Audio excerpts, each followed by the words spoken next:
You should see the experience of the people who attended the program. That will give you more understanding, awakening, and the deeper strands of DNA awakening. Above all, a complete, intense inner fulfillment and inner awakening for spiritual enlightenment. So I recommend, invite, expect all of you to be here for inner awakening from around the world. So I bless all of you. Let you all achieve, experience, live, express, radiate, and share the eternal bliss, Nithyananda.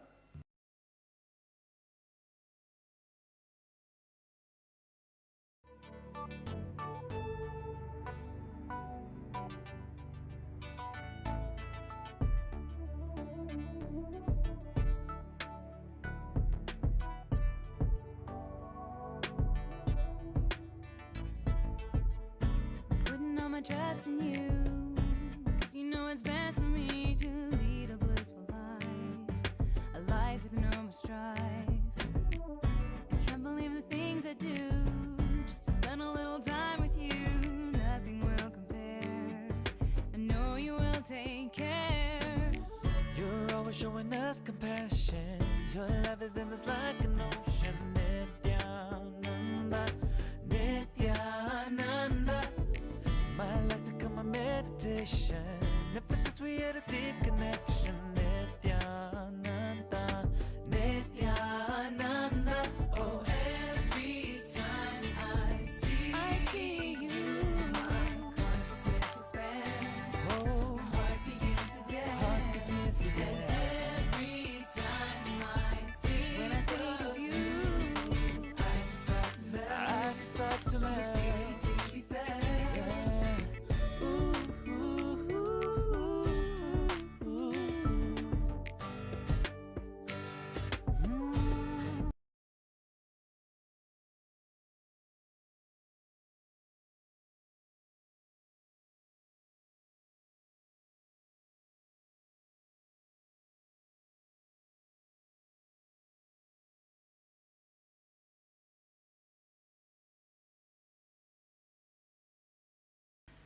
Sadashiva Samarambam Shankaracharya Madhyamam Asmadacharya Paryantam Vande Guru Paramparam.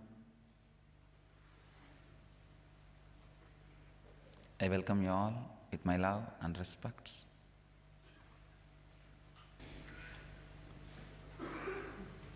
So before entering into today's satsang, I wanted to remind all of you, these satsangs are specially for creating an effect on people. So I wanted all of you to sit in Batmasana and Samana Mudra.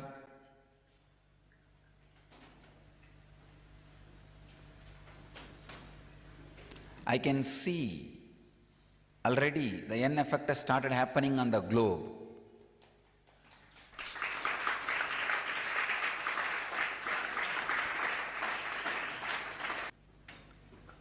Today's subject is become invisible, unknowable.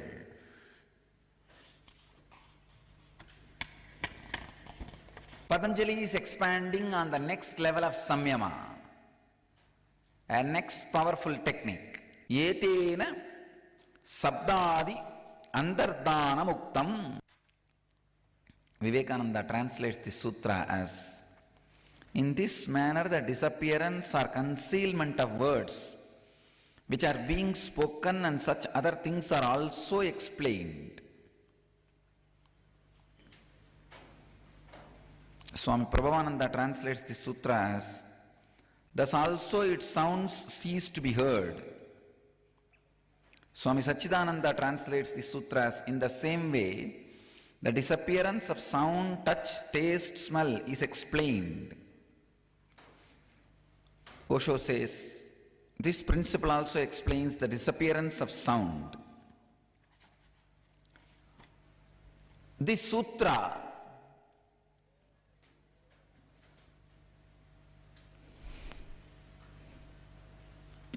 explains the technique of disappearance of sound also. The yesterday's sutra was giving us the samyama technique for disappearance of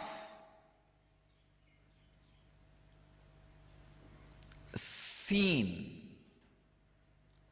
If you practice that samyama, how you can disappear invisible from others' eyes, or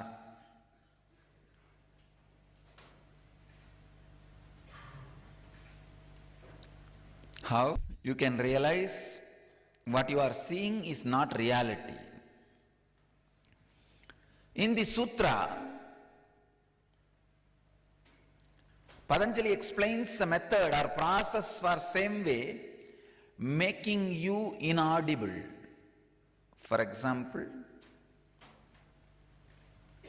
if you apply the same principle of samyama which you understood yesterday in last sutra, for the ears, you can stop hearing others or you can make others stop hearing you. You may be talking, but the only whom you want will be listening you, not others. If you want a particular person should not hear you, he will not be able to hear you. You can separate. What's the technique?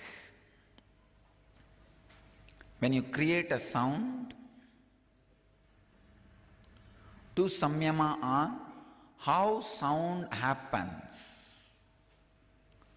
and do samyama on the ears of a person who is receiving the sound, on whose ears the sound is becoming meaningful words.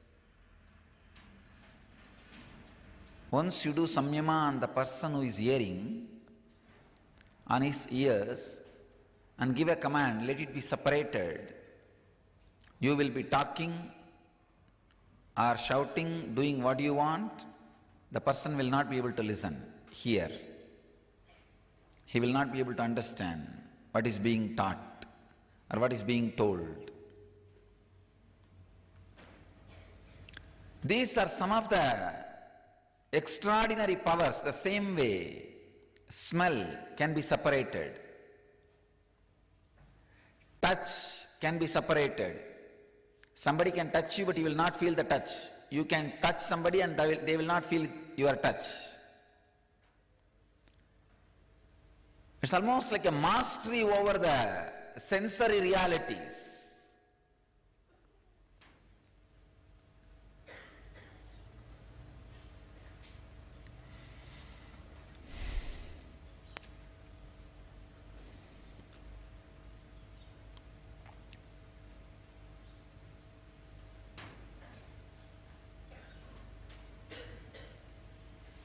Mastery over the sensory realities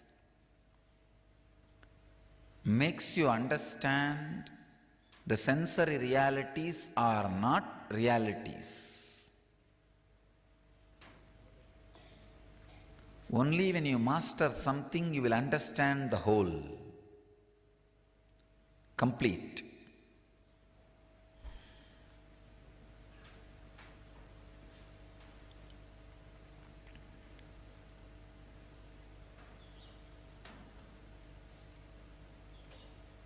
All the great miracles, extraordinary powers, expressions you read, study in different masters' lives, enlightened beings' lives, is all these great yogic powers. It is these great yogic siddhis It is these yogic siddhis which are responsible for creating those miracles. I can say all yogis, all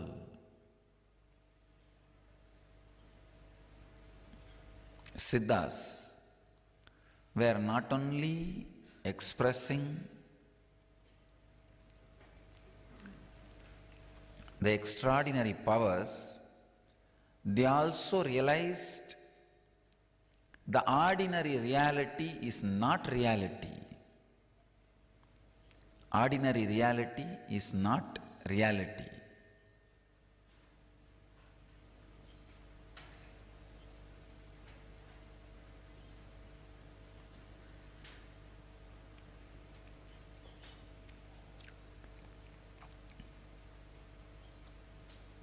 Try it on yourself.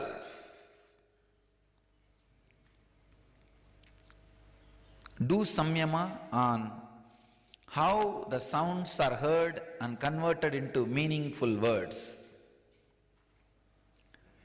How the touch is felt, converted into experience of pain or pleasure. How the smell is felt, converted into good or bad.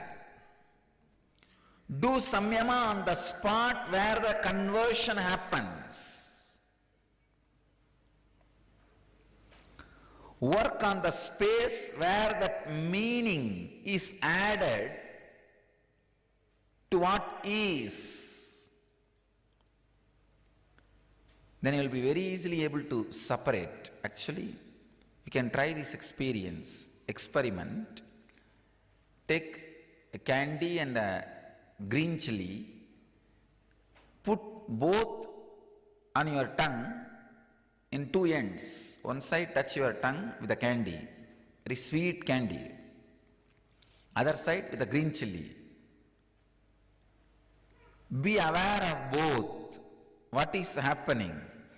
How the tongue is responding. Do samyama on it. Suddenly you will realize both excitement is one and the same. It is you who is labeling it. This is hot, this is sweet. This samyama will liberate you, will make you realize, experience, will make you understand how to do samyama on the sound,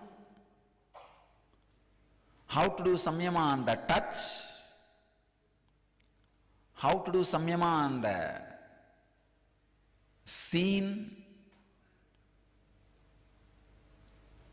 Doing samyama on all these five exactly on the spot, on the space where the cognition happens, where the recognition happens, will lead you to have extraordinary powers and the realization reality is not the ultimate reality. Suddenly now I am feeling the morning sutras of Patanjali and evening sutras of Vyasa both are overlapping on each other, or both are complementing each other. Patanjali prepares you for Vyasa. Vyasa again raises you to Patanjali.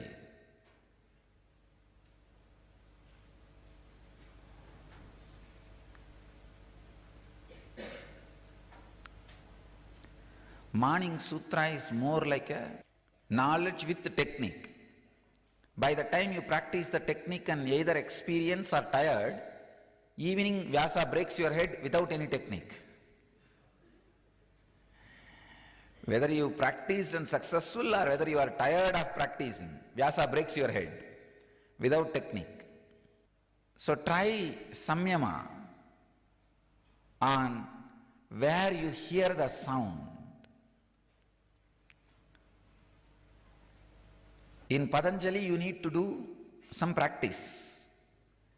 In Vyasa's Brahma Sutras, the only practice you need to do is after you imbibe, you should express, means nididhyasana, you should talk it out. You should inspire others. Understand? In Vyasa Sutras, Brahma Sutras, if you don't talk to people, if you don't do nididhyasana, expressing in your words, in your actions, if you are not inspiring, then it won't work. You will forget it. The problem is you will get into the laziness, tamasa. It doesn't get imbibed in you. It doesn't get settled in you.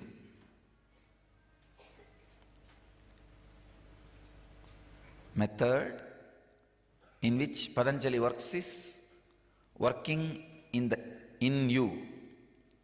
In Brahma Sutras, the method Vyasa works is you should talk it out.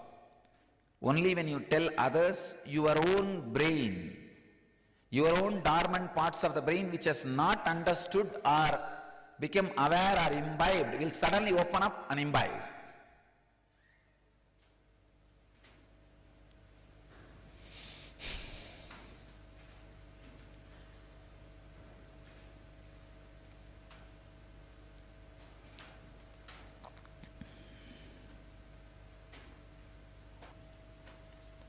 Let's get into samyama. Bring your whole awareness to the ears. See how the sounds are heard. Please understand, I am not saying hear. I am saying see. See how the sounds are heard inside your head. How meanings are made for the sounds.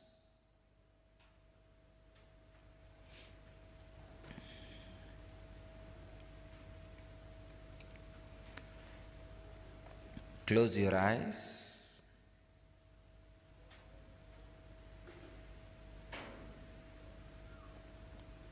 See how you make meaning for the sounds. Do samyama on that very space where the sounds are heard and meanings are made.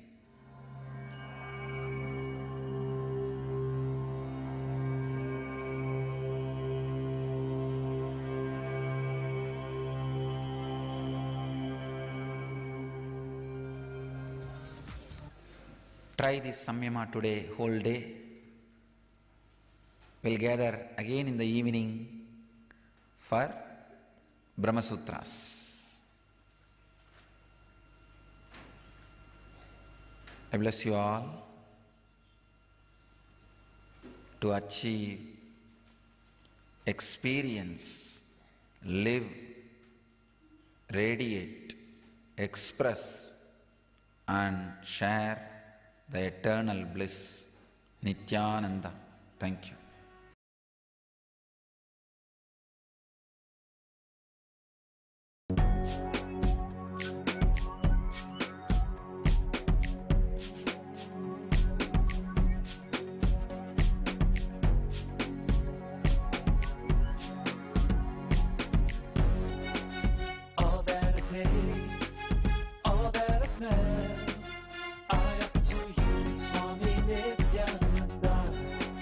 All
सदाशिवसमारम्भां शङ्कराचार्यमध्यमाम् अस्मदाचार्यपर्यन्तां वन्दे गुरुपरम्पराम्.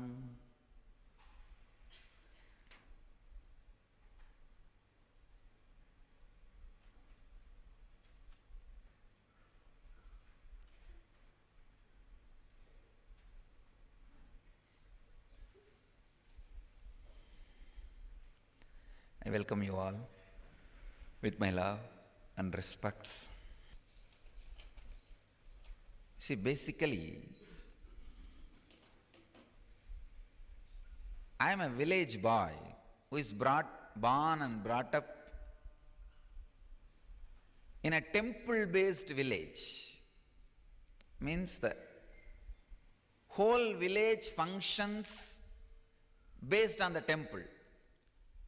They wake up morning listening to the temple bell.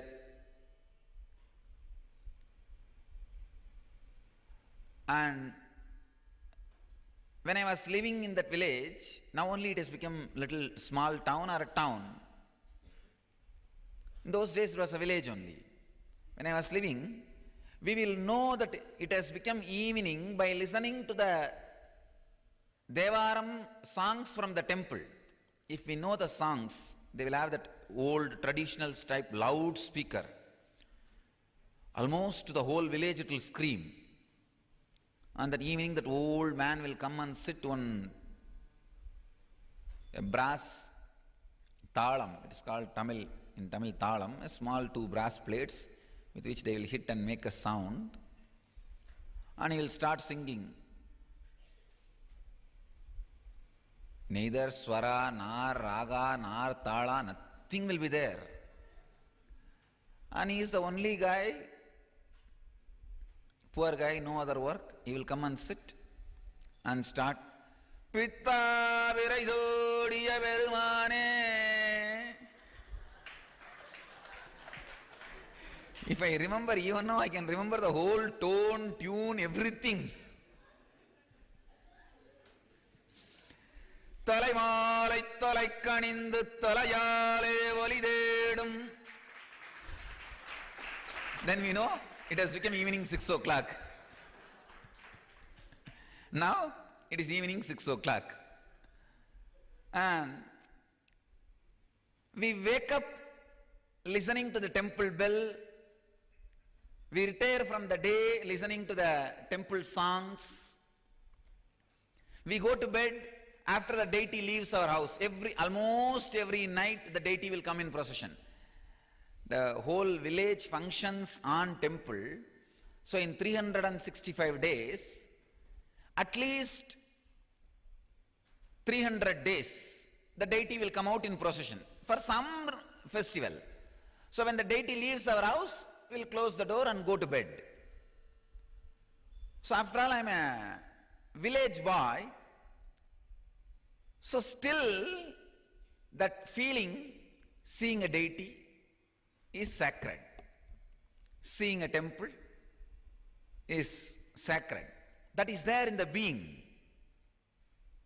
Actually, I myself loved that and left it without erasing even after enlightenment.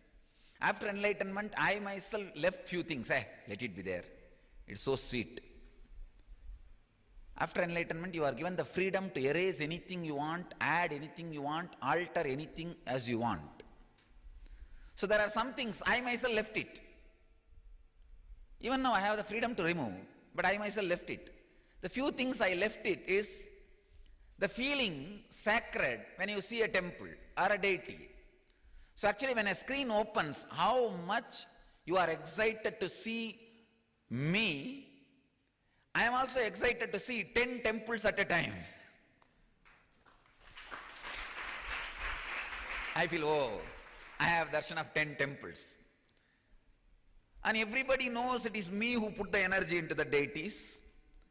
I created the deity, transported it, put the energy, installed it, and created devotees to worship it. Every inch of it is my life. Whether the carpet on the ground, or the ceiling on the roof, or the deities between the carpet and the ceiling, or the people who are sitting and worshipping between the carpet and ceiling, or the vessels, I know everything is directly my work. But that feeling sacred, wow. I am having darshan of so many temples. It is there still. And it is so sweet. I can say, I wait to come and sit here and start the satsang. Wow. I am going to see so many temples. So it is so nice to see the whole screen filled with so many temples. I feel at least for this joy, I'll go on be creating temples.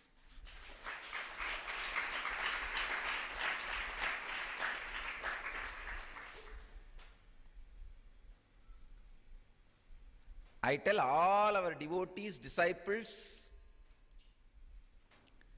Samajis, Satsangis, don't live in a village where there is no temple. No, by law, make it as your lifestyle. Don't live in a temple where there is, don't live in a village where there is no temple. If you don't have a temple in your village, at least create one in your house. So don't. It is something too sacred. I can say, if you just allow this temple in your life, the whole thing, all spiritual dimensions will start opening up. Now, last 4 years, Dhyanapidam has set a trend. And I tell you, I am very happy that we are setting a trend. People are still interested in Hinduism. People are interested in the temple tradition. We can inspire them using the sacred arts. I really feel we should have a big warehouse in US, have enough deities, and distribute free of cost to anybody who wants to start a temple. I'll make this into reality within 2 years. You will see.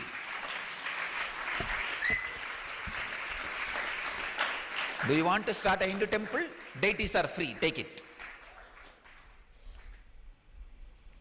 2 years is too much time. I'll see that within a year it is done. So in as many places as possible, the Vedic tradition becomes alive.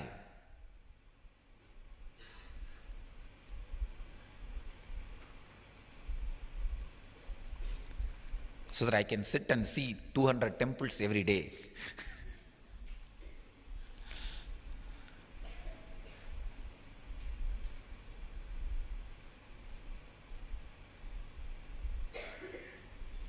Kshetras, 5 temples in US.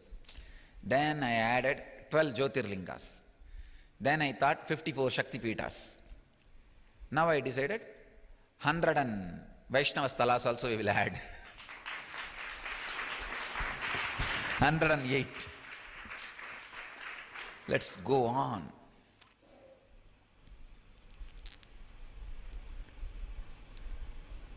Actually, every day I wait and see whether these guys changed the clothes of the deity, whether they have done some new decoration, whether they are doing anything new. I every day see.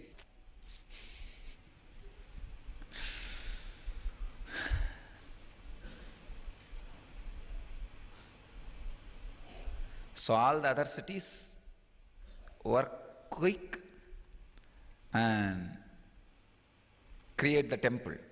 Start the work for temple. Houston is still waiting, and Redondo Beach is waiting. Of course, good news we have is Toronto got the place just yesterday. Yesterday they confirmed the place, and deities are moving from LA to Toronto. And already we have so many deities in US. And still New York has to go for temple. New York has to start. Let's enter into today's satsang. As you all may be aware, in the morning I am working on Yoga Sutras. In the evenings, satsangs are happening on Brahma Sutras. For a long time I wanted to speak on Brahma Sutras because no modern day master has spoken on Brahma Sutras. So first time in English, I can say, first time ever in English a modern day master is expanding and expressing on Brahma Sutras.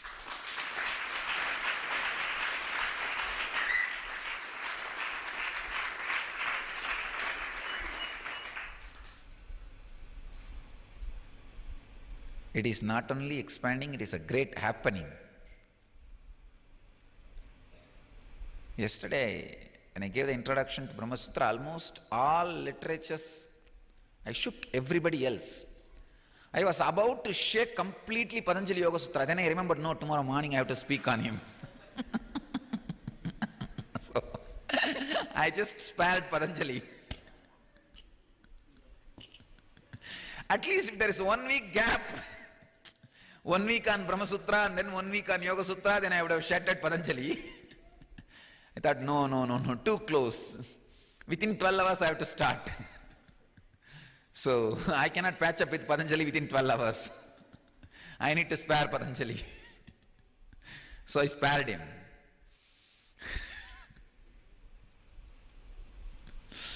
But I can say, these 21 days is going to be something unique because you are listening Yoga and Vedanta from a guy whose very life is Yoga and Vedanta. You are listening to Yoga Vedanta from the very source.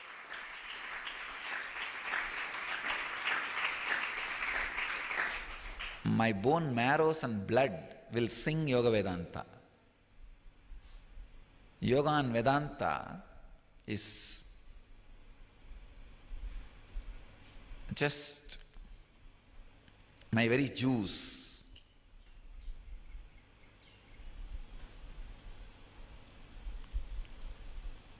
So I really feel you guys are so fortunate. Not only that, I feel I am also fortunate because I am also sitting and enjoying. As I said yesterday, let's see how Saraswati translates. I can see very clearly that extraordinary intelligence expressing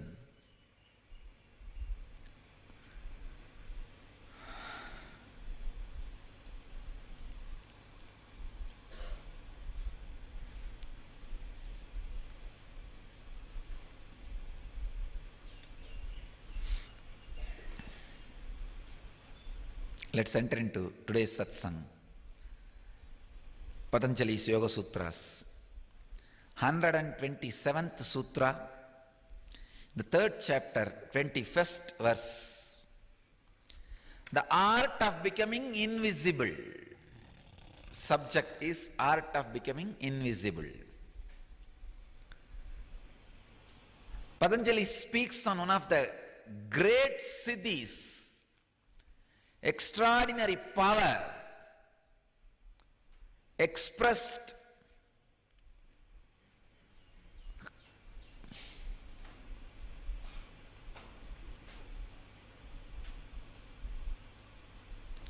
through the superconsciousness.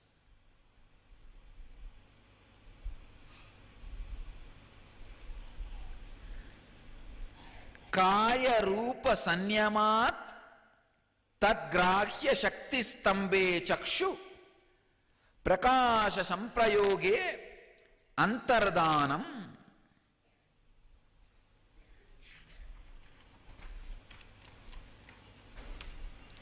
Swami Vivekananda translates this sutra as, through the practice of samyama on the form of the body, the power of perceiving forms being obstructed and the power of manifestation in the eye being separated from the form, the yogi's body becomes unseen.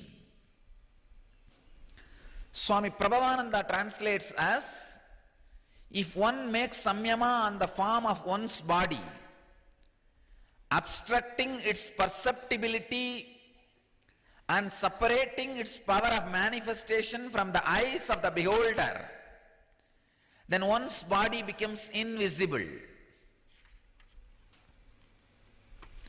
Bhagavan Osho translates as, through samyama, the image occupying another's mind can be known, but perception through samyama does not bring knowledge of the mental factors that support the image in another's mind.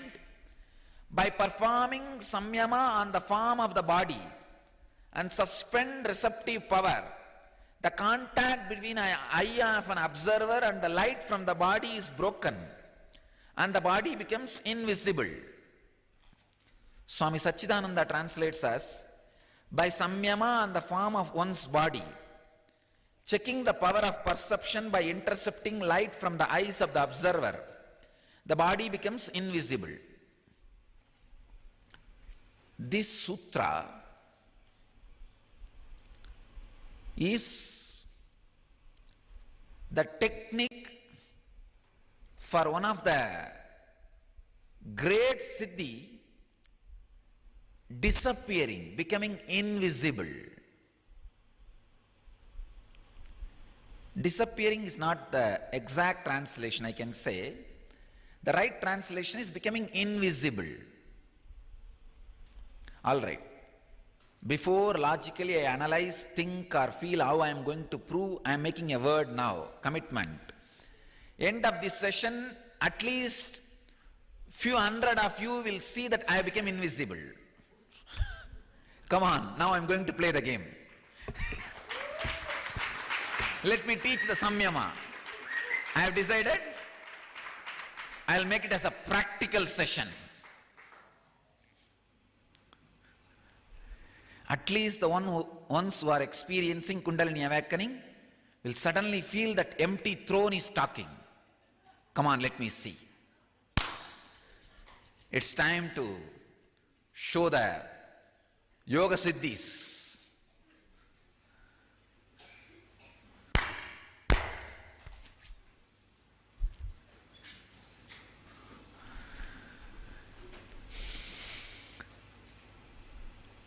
Sit in Padmasana, see through the third eye. Bring your awareness to third eye, see through the third eye.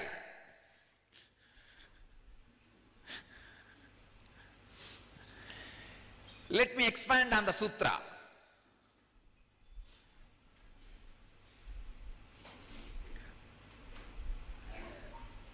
The sutra says very beautifully, doing samyama on one's own body. Do samyama on your body. Stop the vibrations your body is creating in the space which reaches the other person's eyes, which perceives this form as a form, so that your form becomes invisible to the person who is seeing. Understand? It is not that you disappear. For example, if you put your hand here, it will hit. It will feel the body, but your eyes cannot see it.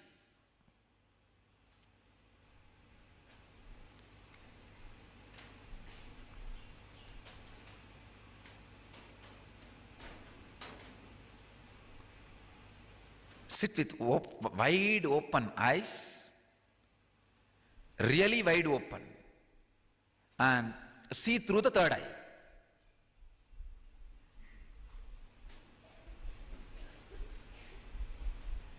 Because now I am stopping.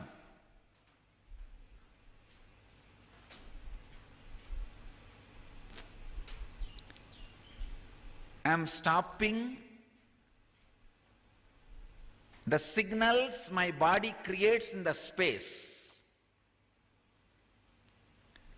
And your eyes,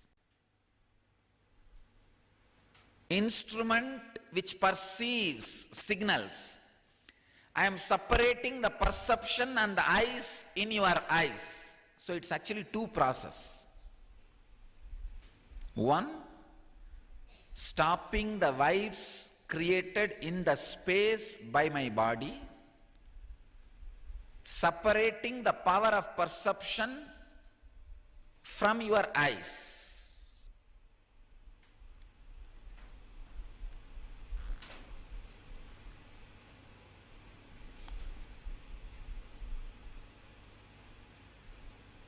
This becoming invisible is one of the oldest fantasy.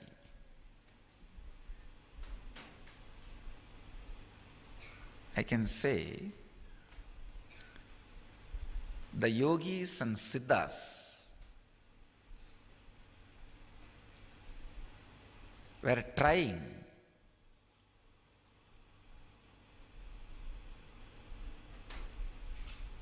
for ages and successfully achieved fulfillment in the experiment and created a technology for everybody to experiment and experience.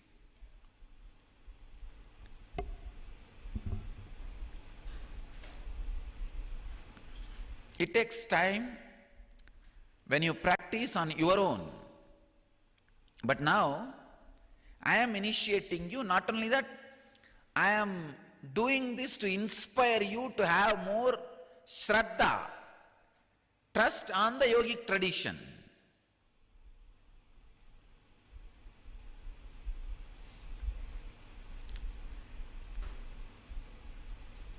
And I wanted all of you to understand how this happens.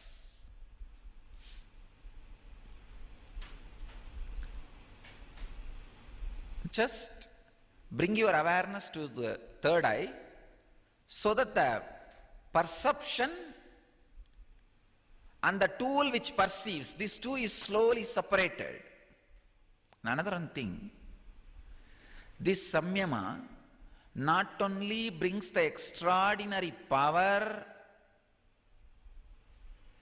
of becoming invisible, this samyama teaches you a great truth. What you see is not reality.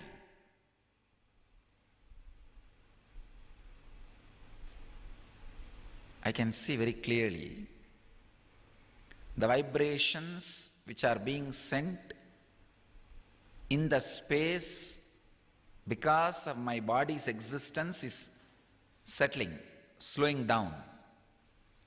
And in the many eyes, that perception and the perceiver is getting separated.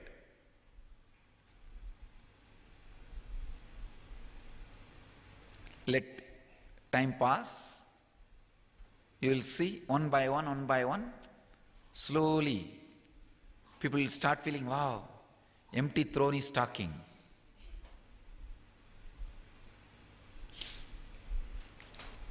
Let's continue. You having the extraordinary power of how to become invisible to ordinary eyes. Second, you understanding, realizing whatever is seen or shown are not reality. If you are seeing something or you are seen by somebody, both are not reality. This two understanding is the sacred secrets you need to know from this sutra. The technique you need to know from this sutra is bring your awareness to the eyes with a deep, restful awareness. See how the scenes are perceived by the seer. How your eyes perceive the scenes. Just bring your awareness to your eyes.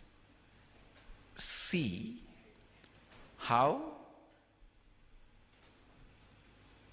the scene is perceived by your eyes, seer. I can see already few people that perception and the eyes are broken.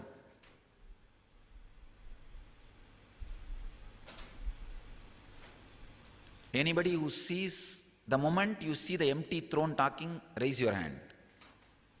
Because I can see, especially in the people who are sitting outside around the world, the moment you see empty throne, the person is not there, no body is there on the throne, raise your hand. Then I can know how many coconuts are breaking. See, when you do it on your own, it's a very difficult process. You need to practice for at least 2-3 years. And the commentators on sutras, Patanjali Sutras, say each samyama has to be practiced for 12 years. But now, because I am initiating, you don't need to do for so many days. And I have taken a big risk today of promising you instant result. All right, it's okay. I can do it. We can do it. You can do it.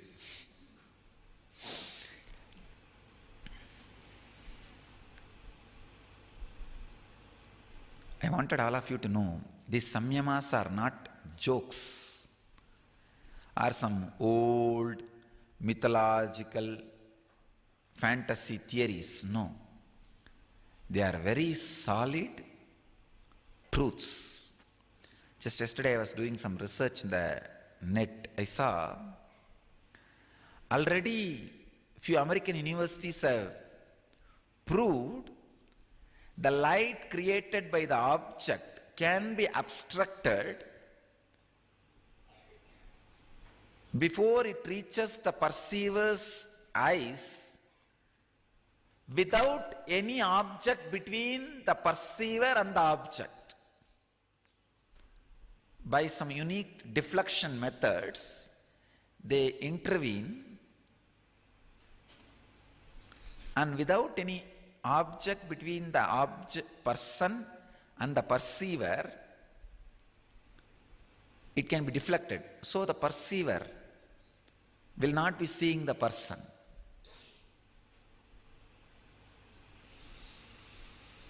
Many people used to tell me in the Anya meditation, since those days, Anya sessions, I myself used to sit and asking people to stare through their third eye to my third eye. Many people will report, Swamiji, I am seeing empty throne, you are not there. I am afraid. Where are you? Tell them, no, my body is there, but when you move your energy and attention to the third eye,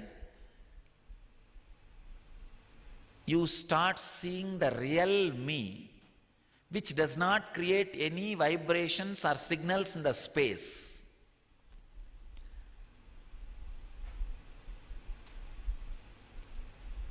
Only this body creates vibrations and signals in the space.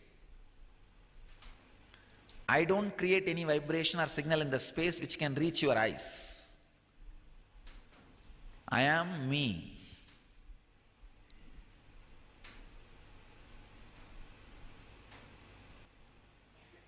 When you don't have any samskara inside you,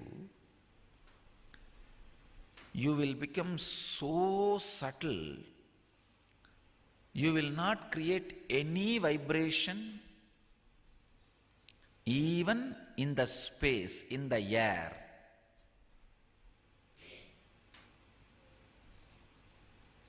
God.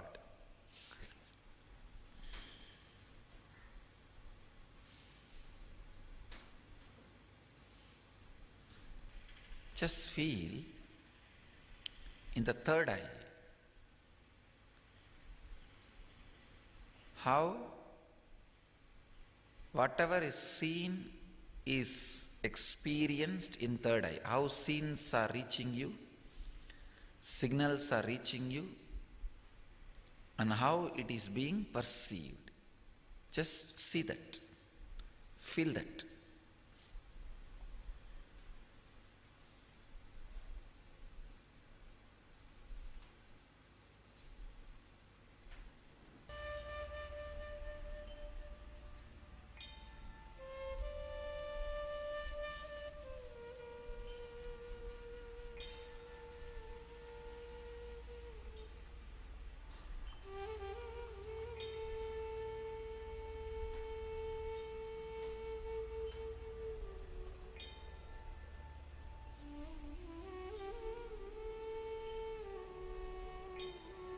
Try. Today, whole day, try this samyama. Just feeling in your third eye how the scenes are perceived by you. Scene and the perception. Separate these two actions. I bless you all. You will be successful. Don't be pessimistic or feeling sad that you cannot be or it won't work with you. No, it works. Try. It really works. I am not lying. It works. It worked in my life. I have seen it. I have seen that invisibility happens. And this is the process. Try. It will surely work. It will give you confidence on Yoga Sutras and the great realization what is being seen is not reality. Perception is not reality. So,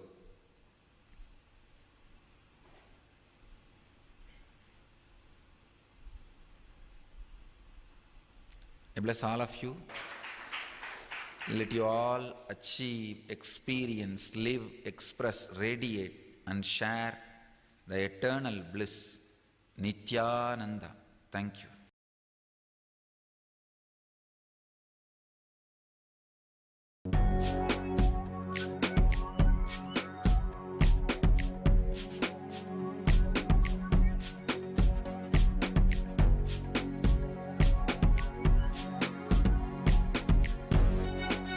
All that I taste, all that I smell, I offer to you, Swami Nithyananda.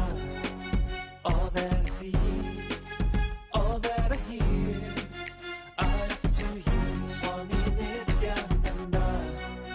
Like this dance, and this song, and this joy, I surrender to you. All that I feel, all that I am, I offer to you, Swami Nithyananda. Puragaram, Karunavataram, Samsara Saram, Bhujagendaharam, Sada Vasantam, Hridayarvinde, Bhavam Bhavani, Sahitam Namami.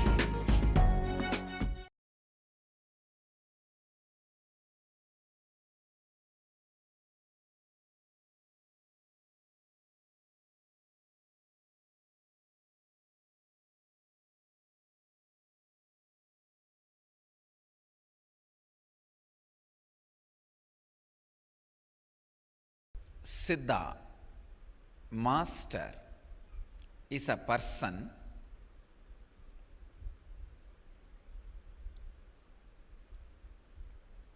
who doesn't have perishable identity because of it has eternal identity. Understand?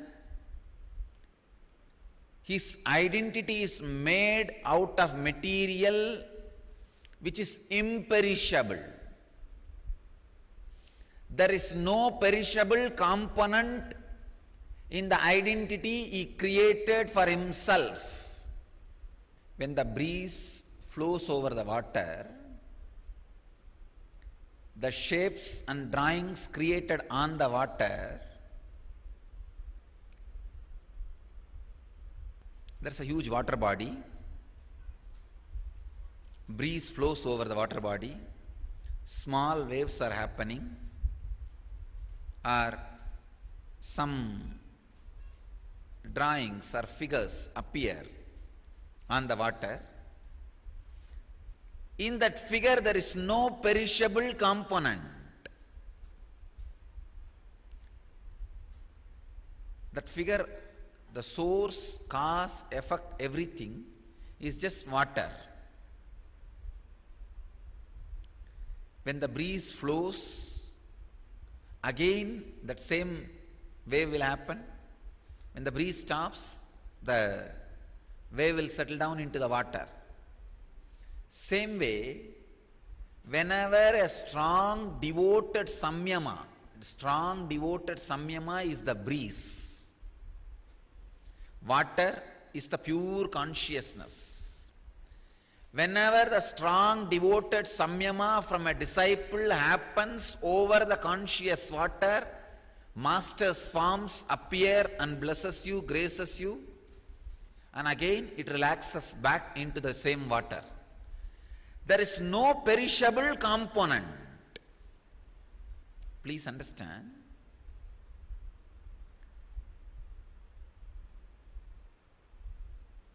There is no perishable component in the system. Because there is no perishable component, it is eternal identity.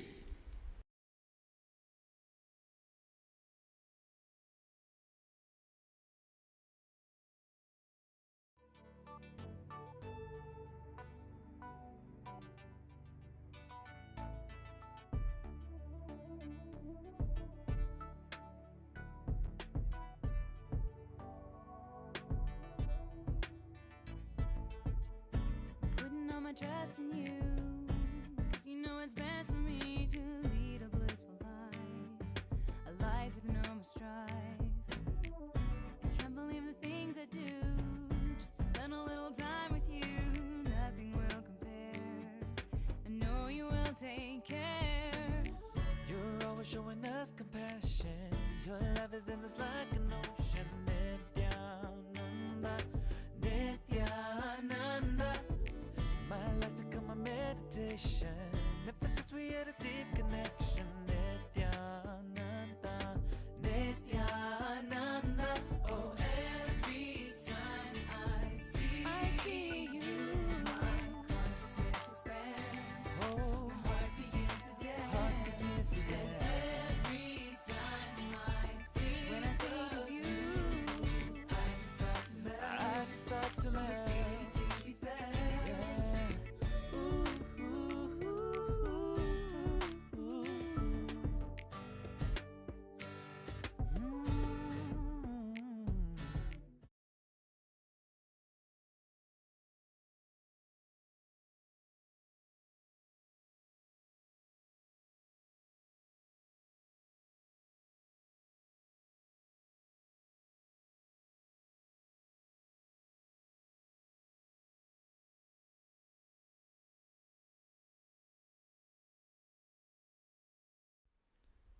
First, your stomach need to be cleansed. Please understand. The man who maintains his stomach clean will be yogi. He cannot have worries. If you are having worries, be very clear. Subtle part of whatever you eat and gets digested, the excreta, gets settled inside your intestine. That subtle part becomes dry and hard. That becomes kind of heavy on your system. That toxins are responsible for all your worries.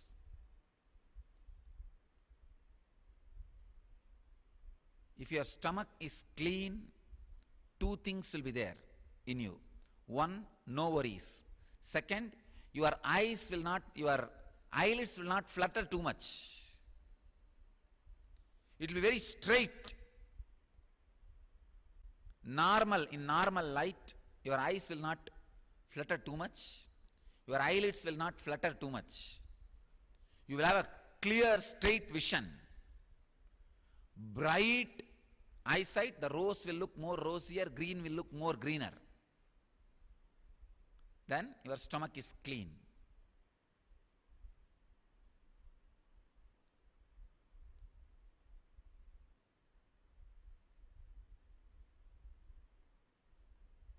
Once in a month, if you take this castor oil and banana, maybe 2 teaspoons castor oil, your worries will come down. Actually, if you are worrying too much, if you have the habit of worrying too much, try this once a month. 2 teaspoons castor oil and banana, 2 bananas. Your stomach will be cleansed. Or you can take that Siddha, Kadkai, Legium and all that. First, cleaning the stomach through the castor oil and banana or the Kadka, Siddha herb. Siddha herb. Through this, you need to cleanse your stomach first. Maybe 3-4 days you need to cleanse. You will have loose motion and the bright eyes, no worry. That is the symptom that you are clean. Your stomach is clean.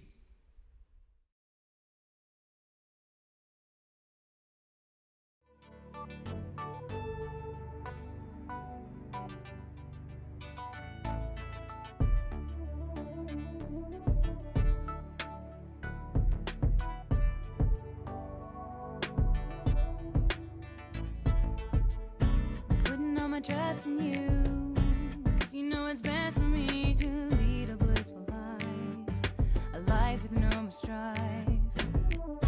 Can't believe the things I do, just to spend a little time with you. Nothing will compare, I know you will take care. You're always showing us compassion. Your love is endless like an ocean. Nithyananda, Nithyananda. My life's become a meditation. Ever since we had a deep connection. Nithyananda, Nithyananda. Oh, every time I see you, my consciousness expands. Oh, my heart begins to dance. And every time I think of you, I just start to melt. To be fair.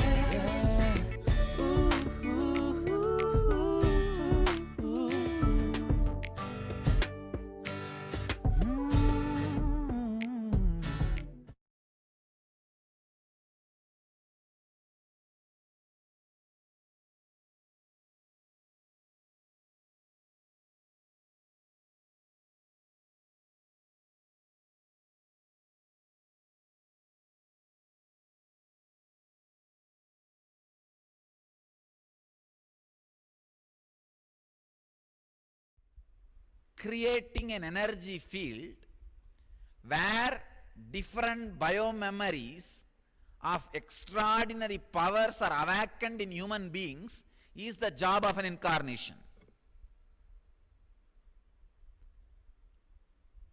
See, my job is nothing but creating again an energy field where I roll the ball. At least few thousand people I initiate into this extraordinary power by the training and the initiation and make them experience. Once they experience, it is in the very air. It becomes an energy of that very space. Whoever comes inside, all their biomemory gets awakened to that experience and they start radiating. Again and again people tell me, Swamiji, when we come to the ashram, our body becomes healthy. When we come to the ashram, suddenly our mind is calm. We don't feel like going back. Naturally you experience levitation now. Because the energy field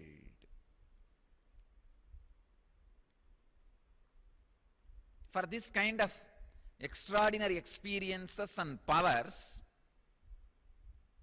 energy field plays a major role.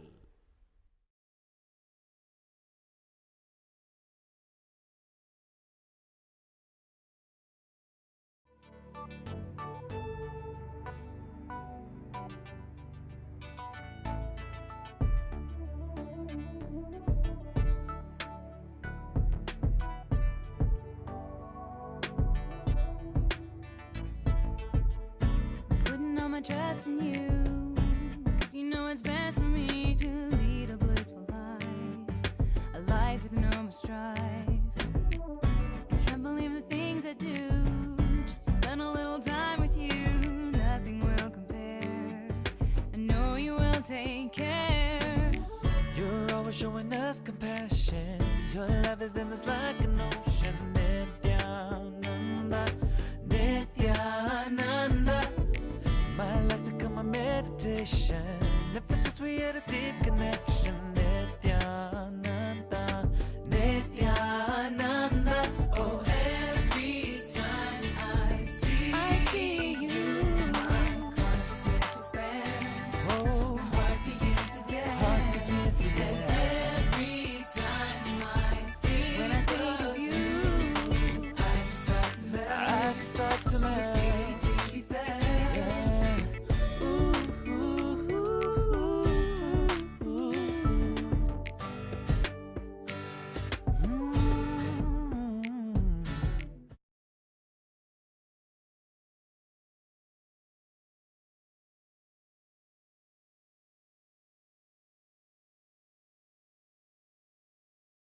सदाशिवसमारम्भाम् शङ्कराचार्यमध्यमाम् अस्मदाचार्यपर्यन्ताम् वन्दे गुरुपरम्पराम्.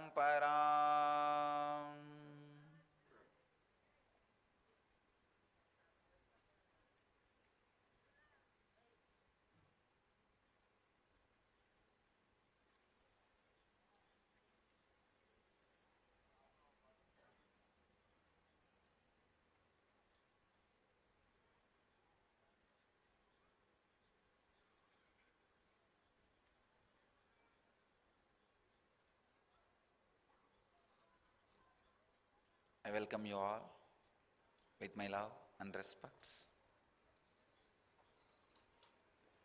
I welcome all the devotees and disciples who are sitting with us at this moment around the world.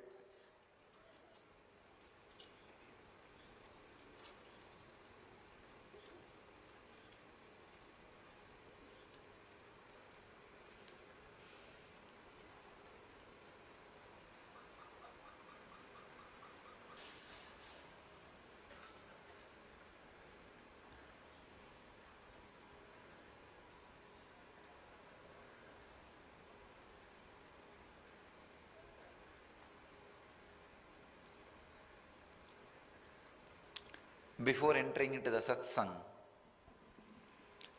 I wanted to remind all of you to sit in Padmasana or Vajrasana and have your hands in Samana Mudra. Let us create the intense yen effect on the cosmos, an experience on the individuals. Let the individuals experience an experience, let the cosmos go through an effect.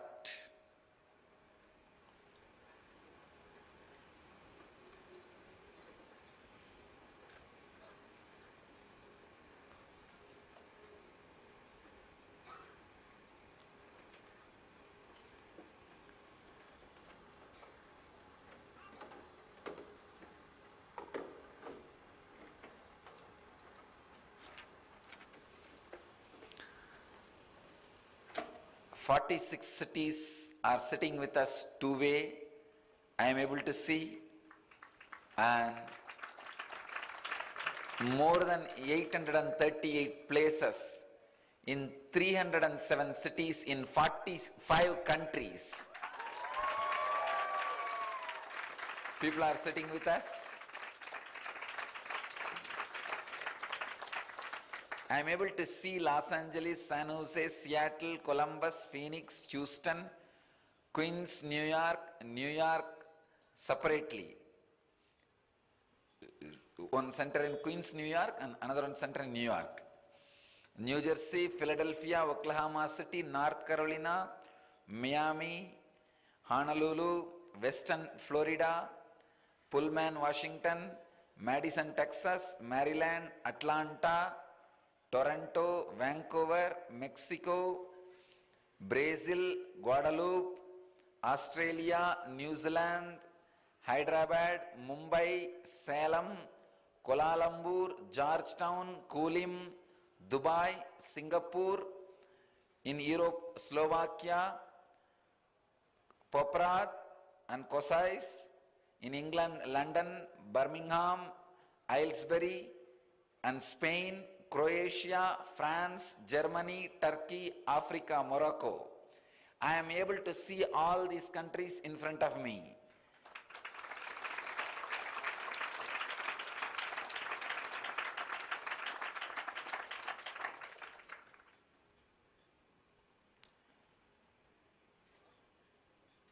I welcome all of you for this greatest, intense spiritual effect we are going to create on individual and on the cosmos.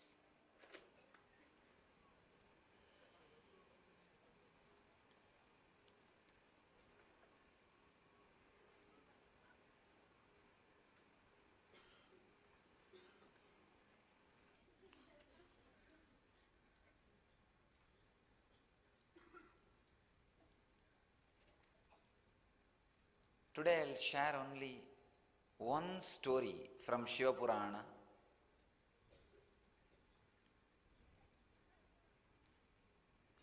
Story of Dakshinamurti.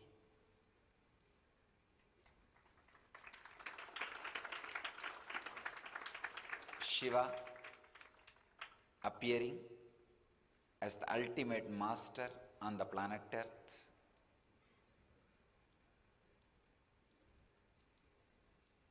Long, long ago, once upon a time, when humanity was soaked in ignorance, as it is still now,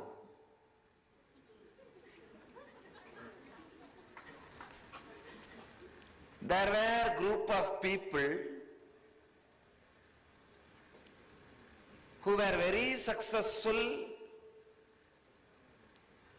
in whatever they want to do through different powers. They had almost all powers. Anything they want, they can make it happen. These group of great intellectuals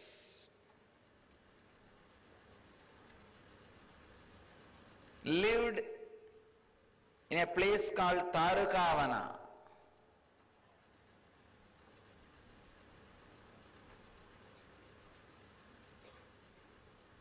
It is the area between the Madurai and Chennai.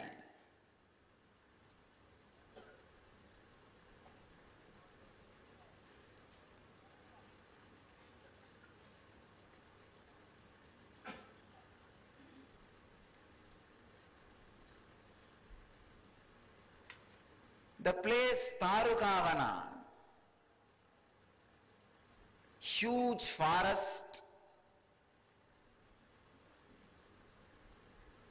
filled with so many intellectuals. They are called Tarukavana Rishis. Amazing intellectuals, and know the techniques and technology to do whatever they want to do in the outer world. Powerful beings. They had a lot of mental powers. They can create anything they want just through the power of mind, and just by doing some rituals, certain rituals, yajnas, karmas. One of the biggest problem happens when you get these extraordinary powers, when things go smoothly in your life, you start thinking you are everything, or there is nothing higher than you.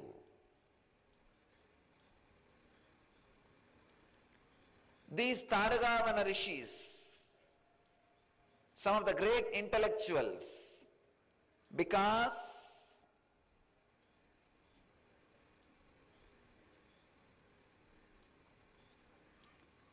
they felt they can do anything they want through the power of yajnas, yahas. They started experiencing or feeling the subtlest problem of life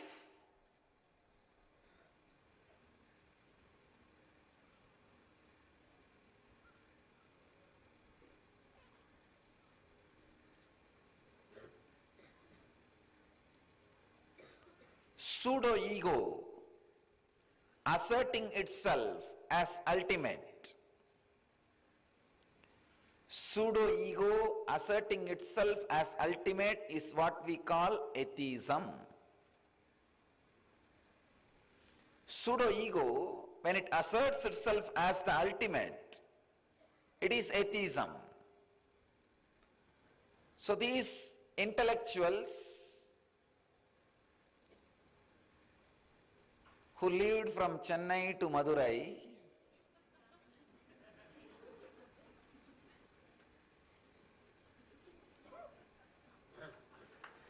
because they can achieve anything they want, they can do anything they want in the outer world, they thought there is nothing superior or higher than them.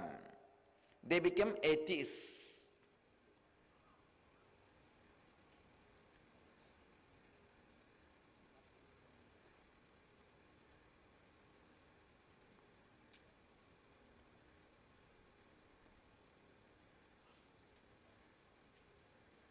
The foolishness of the intellect or arrogance of this atheism has gone to the extreme,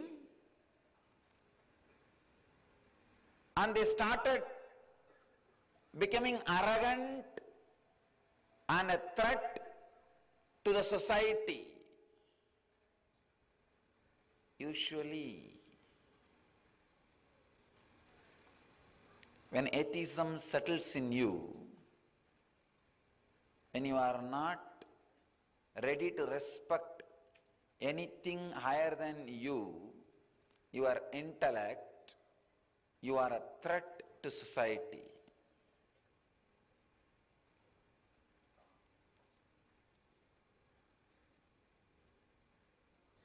Mahadeva, Sadashiva has to do his job of protecting humanity. He has to teach a lesson to these intellectuals and protect the humanity from them and protect them also from themselves. He needs to save them also from themselves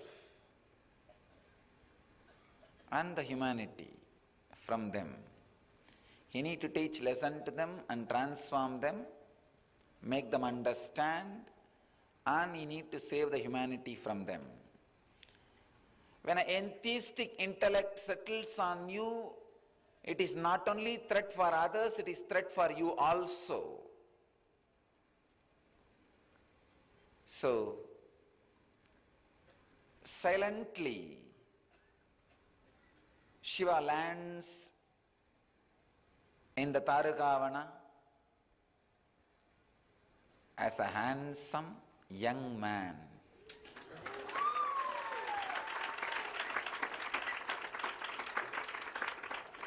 And the extraordinary glow and the energy which is beyond skin, the extraordinary radiance, tejas, beyond the skin color, extraordinary attraction beyond the size of the body, he manifested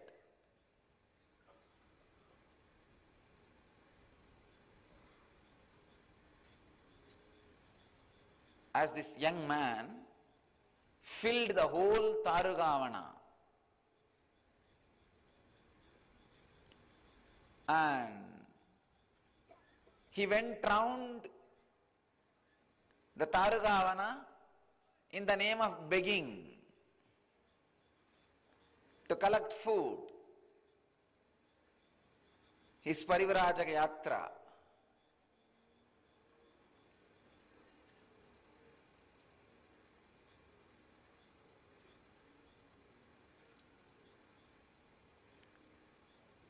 All the wives of the rishis saw this extraordinary charismatic energy expression. Fortunately, they were not bitten by the snake intellect. They were not caught in the arrogance They were not caught in the pseudo-ego of their husbands. One important thing you need to know, if your husband is caught in pseudo-ego, just to oppose him, you will be saved from it. You know he is caught, so that awareness will save you from it.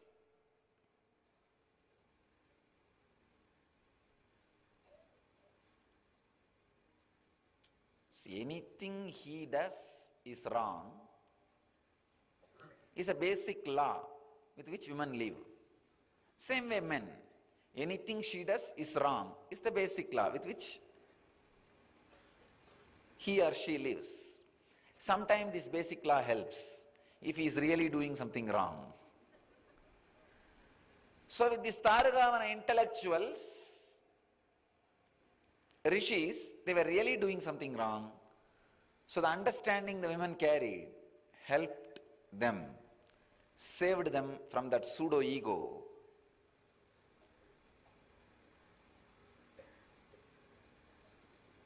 They saw this young man, ascetic, a sadhu,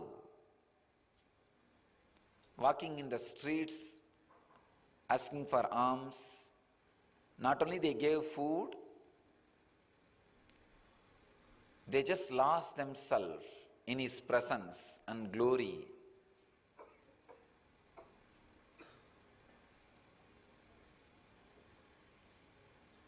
All of them have started spending time around him, started listening to his teachings.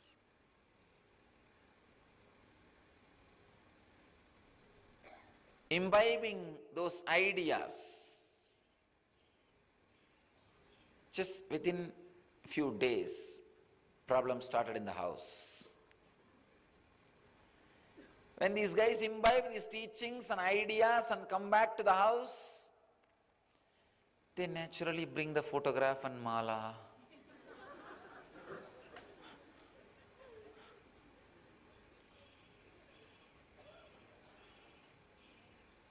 When they started living these ideas in the house,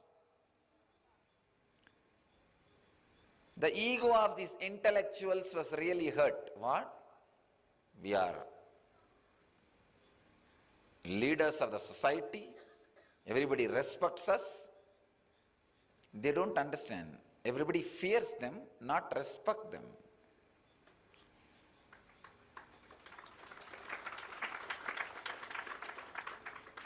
These intellectuals, when they see people fearing them, they think they are being respected. No.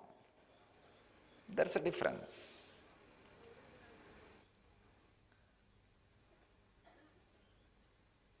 They think, what? We are being respected in the society, but these women are going behind some young man and following those teachings, his teachings and his practices. What is going on? The problem started in the house. So it is too much. Within 2 days, there was a meeting of all the intellectuals, big discussion, how to stop this young sadhu going around and begging and giving lessons and teachings and taking classes. Something immediately need to be done. Otherwise, we will not have anybody in our house. We will be left all by ourselves. Everybody has started following them. Atheism is deeply insecure because it is built on insecurity. The very root of atheism grows on insecurity. So the insecure feeling has started.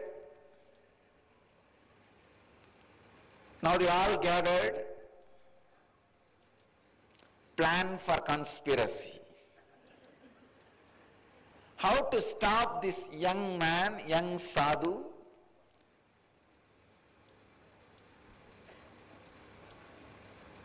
teaching.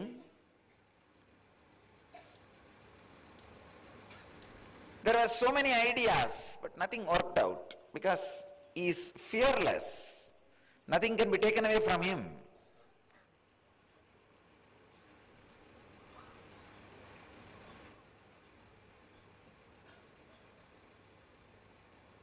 How to stop him teaching?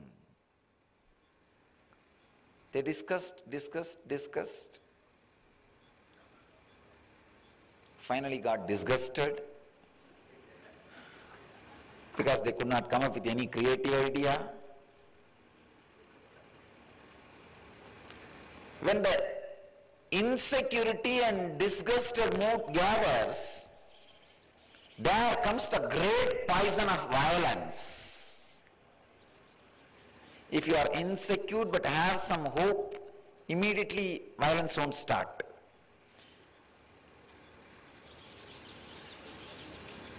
But when the feeling of disgusted and insecurity, when both gathers, the violence starts.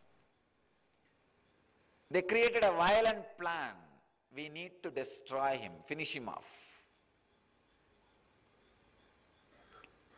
So they gathered.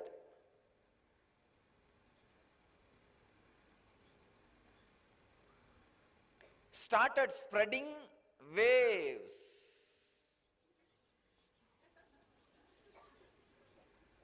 Those days, yajna. Those days, yajna means what? Creating certain kind of waves and sending all over the world.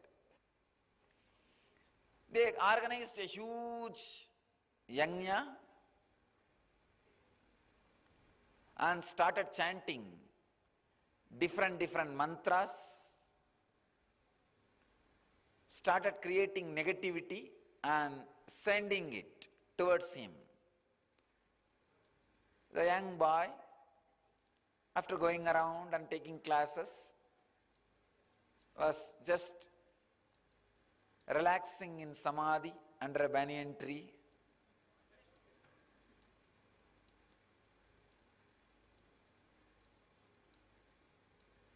First, those intellectuals created a damaru, which was creating an intense sound. Just through sound, it was destroying anything which comes in its presence. Those intellectuals commanded the damaru, go and kill that man and come, kill that sadhu. Damaru came with all its speed. The young sadhu was sitting under the banyan tree.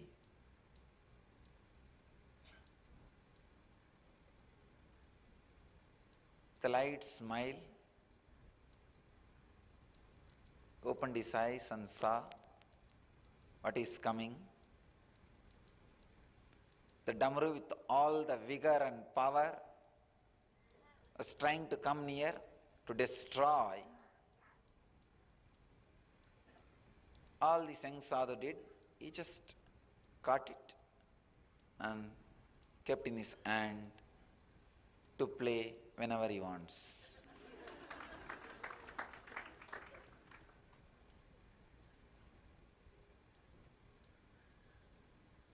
These atheist intellectuals got completely shaken.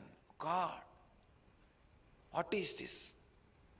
Such a big weapon we sent. Nothing has happened. Everything is going properly.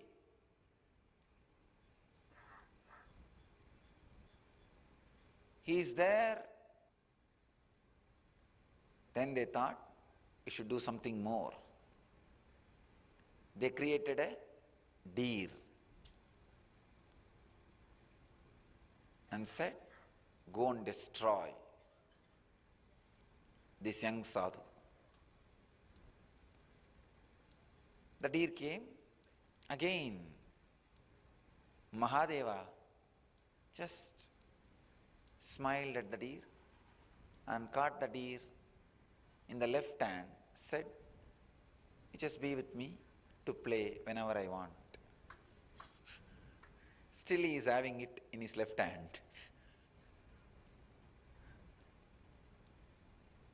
He's playing with it. Then they created another huge weapon. It's called Maru. They sent that weapon. All right, at least you go and destroy him and come back. Neither Damaru nor Deer did the job. You go. When that came again, he did not even move. Just picked up that Maru and kept it in his right hand. Be with me. You may be useful whenever I want.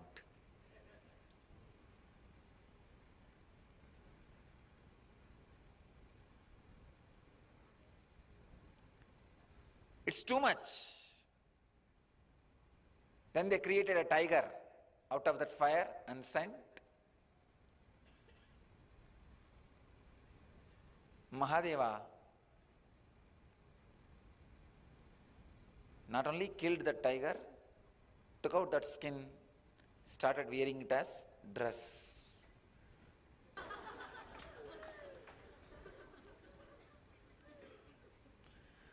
So he started wearing it as dress.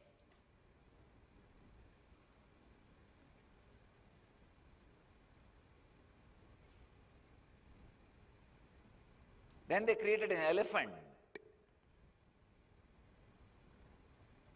Again, different energies.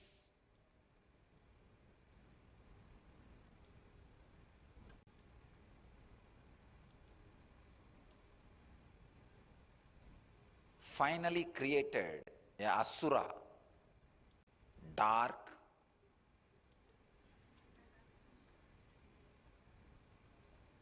cunning, cruel, dumb.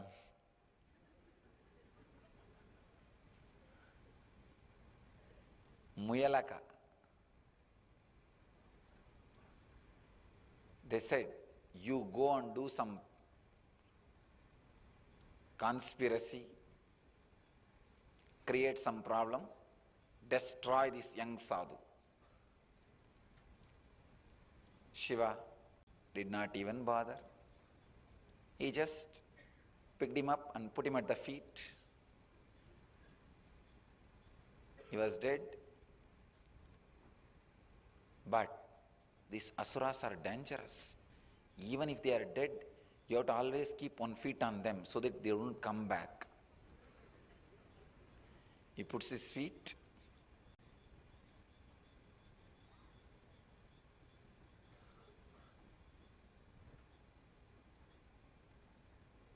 Realizing their utter failure,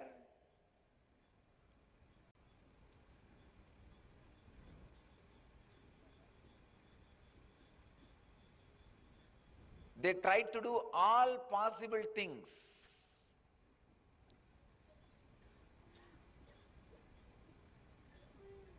Sending different weapons in a different way and different negative energies. But nothing could hurt Mahadeva. Nothing could hurt that young sadhu. Everything goes and just surrenders itself at his feet.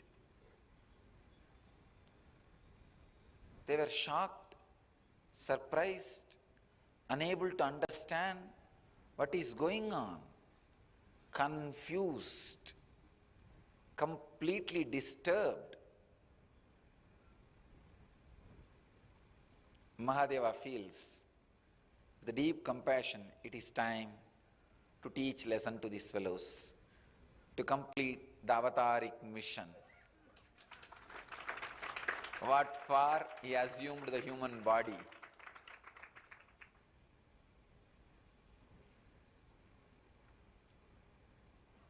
He feels it is time to teach lesson.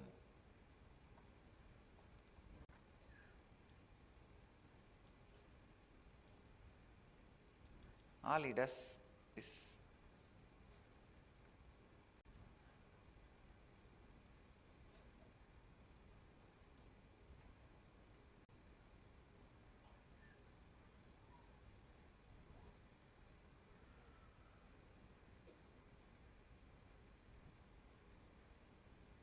sits in his intense silence,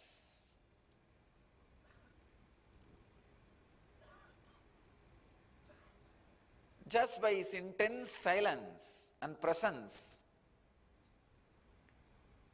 those rishis forgot all the extraordinary techniques and powers they had, the technology to create new weapons and new negative energies.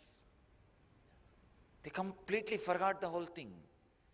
The moment they started forgetting, they are shaken. They thought, oh God, what is going on? So they decided, before we lose everything, let us do our final try. The very fire, Agni, in which they do the homa and create anything they want, that very fire they commanded, come on, it is time, you go and destroy him, or we will be destroyed. The fire comes in full speed. That's the last weapon they had.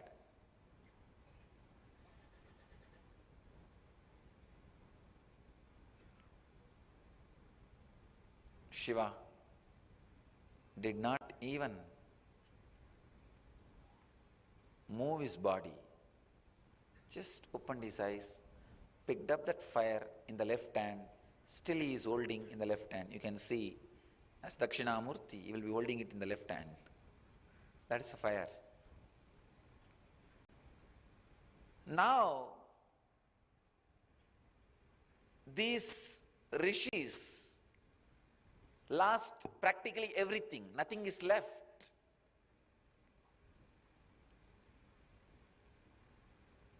It is too much, too strong lesson for them.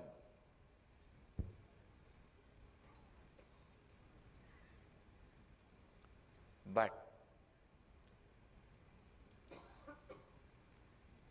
even though they were thinking about this young sadhu to destroy him, but continuous thinking about him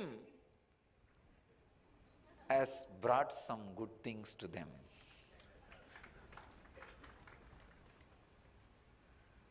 Those rishis are fortunate. Maybe the layer of negativity they carried was very less. Just because they were constantly thinking about him, they finally decided, if there is somebody who can stand all the negative things we can do and still be calm, composed, and continue what he wants to do, then he must be extraordinary power. They had little intelligence also along with their intellect. Fortunately, they went and surrendered at the feet of Mahadeva. Because they surrendered, Shiva gave knowledge to them also. Not only he saved humanity from these atheistic intellectuals, because they also surrendered, he saved them also from themselves. By his presence, intense silence, he liberated them, enlightened them, made them to understand just the karma or the extraordinary powers are not ultimate. There is something more than that. Just because you can do anything you want, don't think you are ultimate. There is something more than you. He gave them the real sense, the truth, took them beyond that atheistic intellect or pseudo ego. Understand this story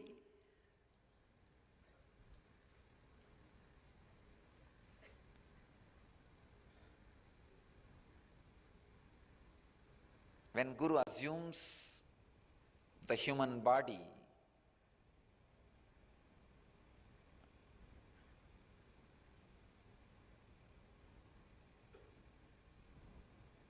When he comes down to the human frequency to save humanity from atheistic intellectuals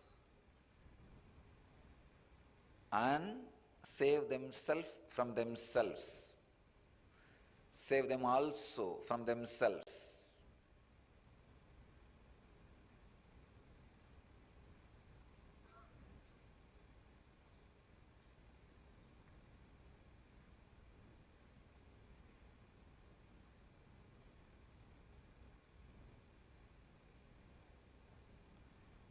The extraordinary silence he radiates itself is power.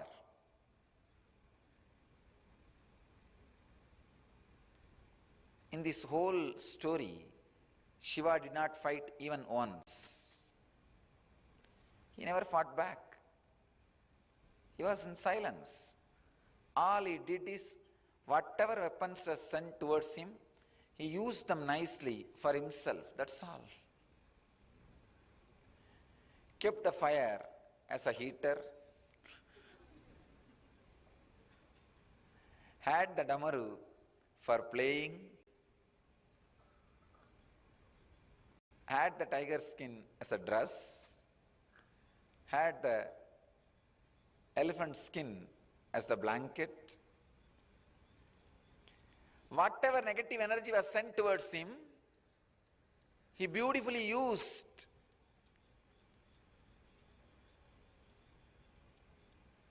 For his life. He knows how to use any negativity, turn it into positive and use it for his life.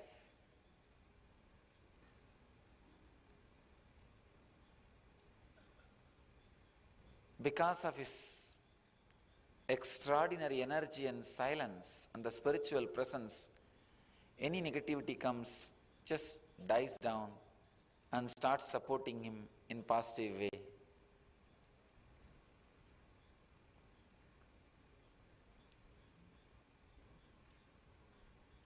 After all that, after all this attack, still he is sitting silently in the banyan tree, radiating his presence.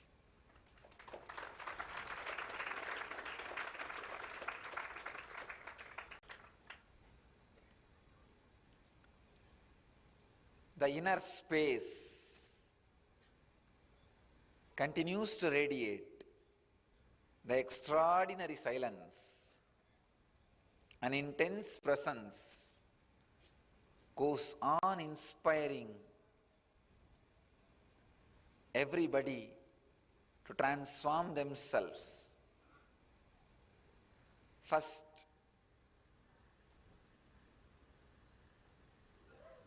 he destroys all the negativity thrown towards him and turns them into positive energy. Then he transforms the very people who are trying to throw negativity towards him.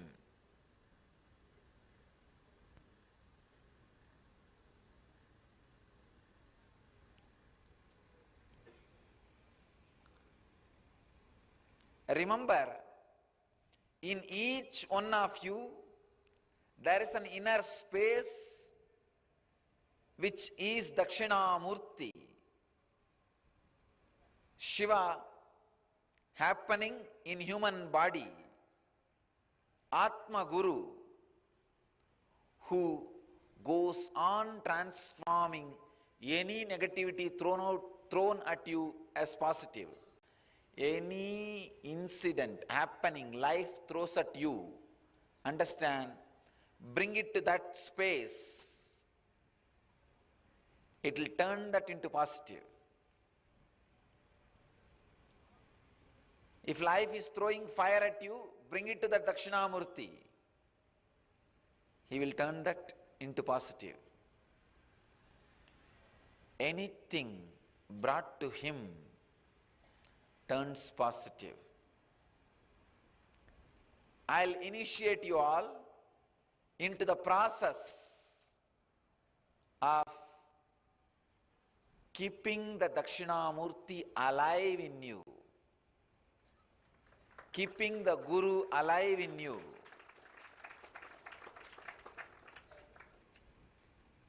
In every one of you, Shiva has taken human body, is there inside you as Dakshinamurti, sitting in the eternal silence under the banyan tree of Anandagandha.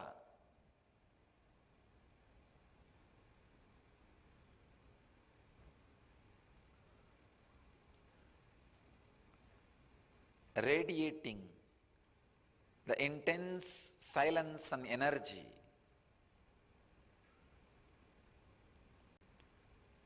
Whenever life throws things at you,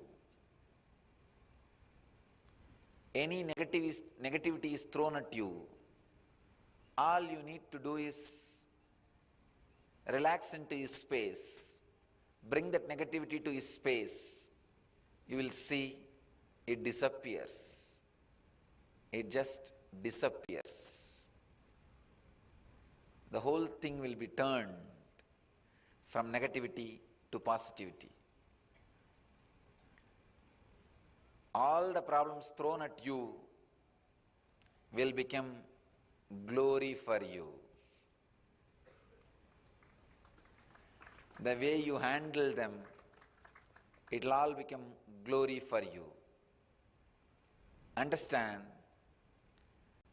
all the negative energy can be just turned into positive energy, and you will continue to sit and radiate the intense silence and the energy under the banyan tree.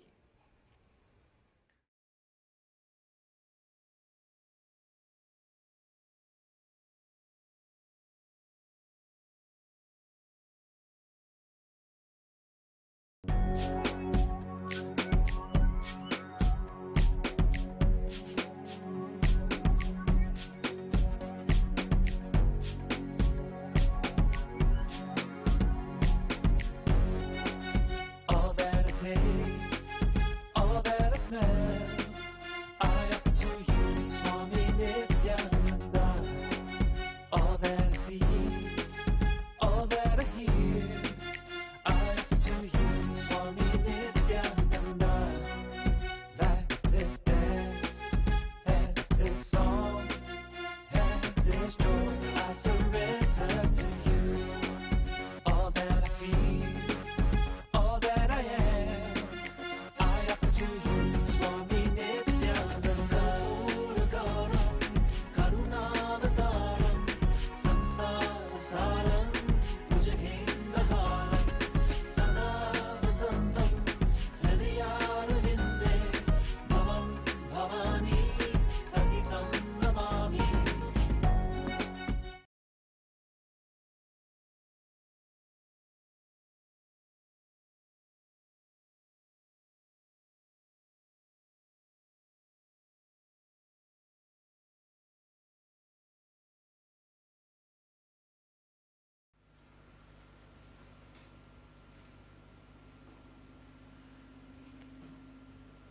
Sadashivasamarambam Shankaracharyamadhyamam Asmadacharyaparyantam Vande Guru Paramparam.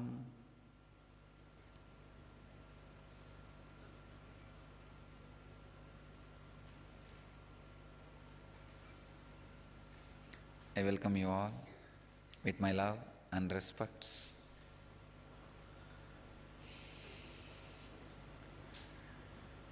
I welcome all the devotees who are sitting with us around the world at this moment in 865 places.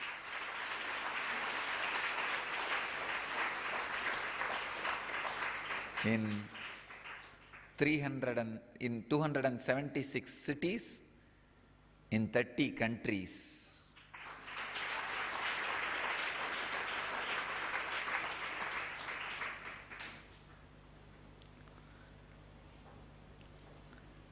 In two-way, I am having 32 cities with us from 9 countries. I am able to see Los Angeles. Can you raise your hand? Yes, Los Angeles, San Jose, Seattle, Columbus, Ohio, Phoenix, Houston, Dallas, New Jersey, Philadelphia, Oklahoma City, North Carolina, and Miami, Honolulu, Redondo Beach, Western Florida, Pullman, Madison, Texas, Riverside, Maryland, Calgary, Toronto, Vancouver, Hyderabad, Mumbai, Salem.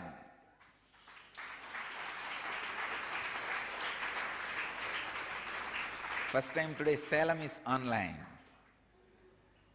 And France, Germany, Turkey, Birmingham, England, Kuala Lumpur, Singapore.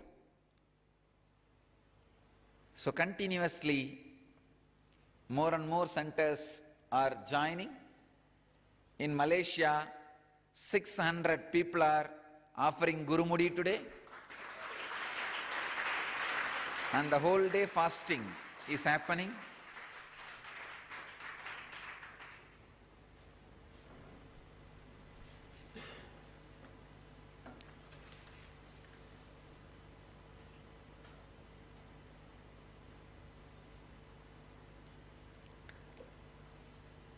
Before entering into today's satsang, I wanted to remind all the devotees, please get back to Padmasana and Samana Mudra. Let's create intense yen effect.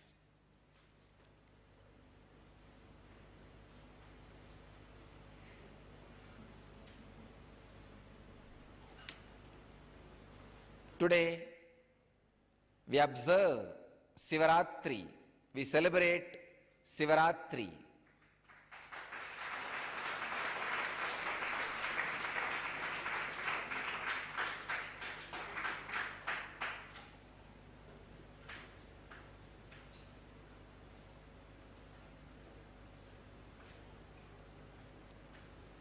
I'll express few truths about Shiva, Mahadeva.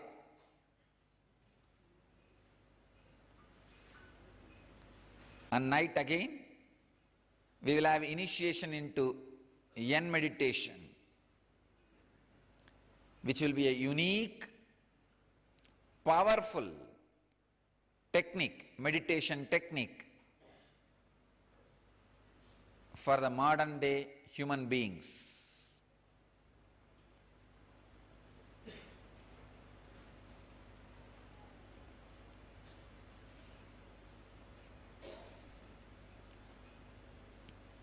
Shiva, the very word means eternal auspiciousness. Auspiciousness without any reason, without any cause. When something exists without any cause, reason, It is eternal. You need to understand, it is eternal.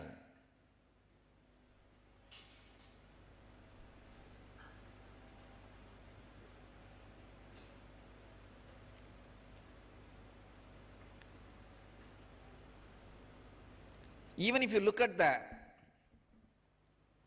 extraordinary qualities of Mahadeva,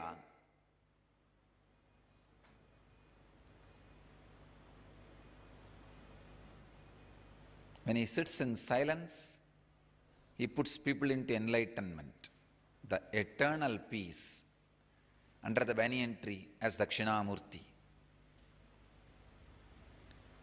When he decides to dance, he puts the whole world in bliss as Nataraja. When he decides to destroy, he destroys all negativity as Kala Bhairava.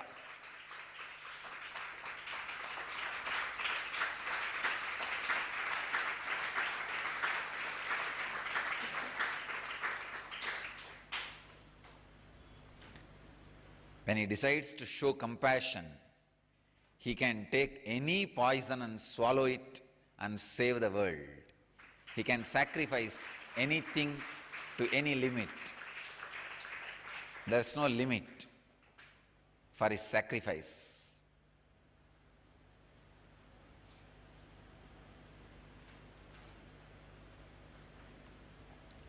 When he decides to destroy, he will destroy even death, Yama.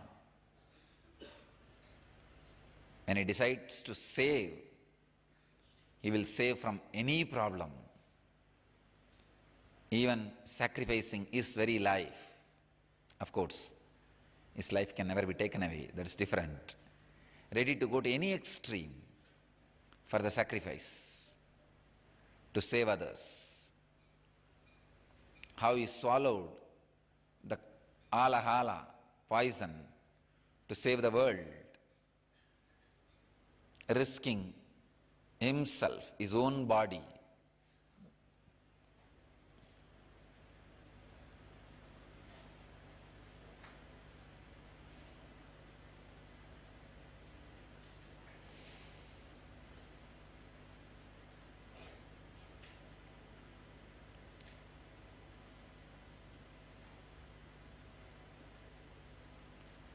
The grandeur with which he expresses,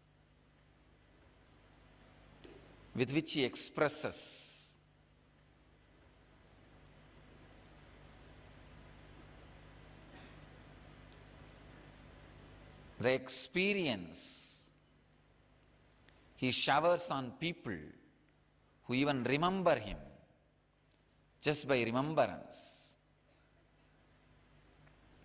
Sadashiva, the ultimate guru, the ultimate yogi,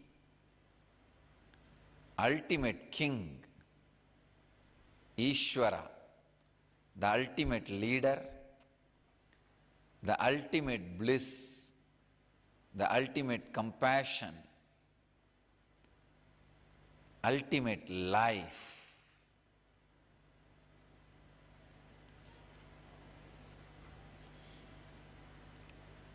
With all these qualities,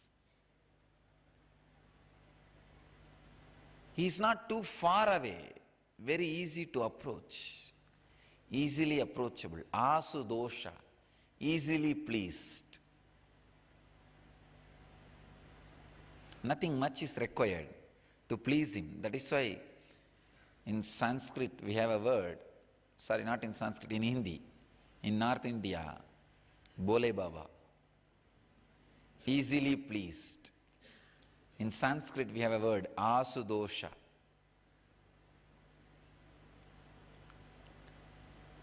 Today is celebrated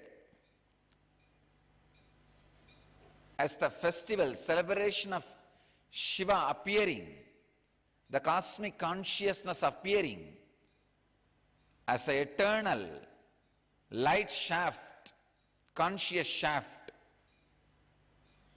as Arunachala,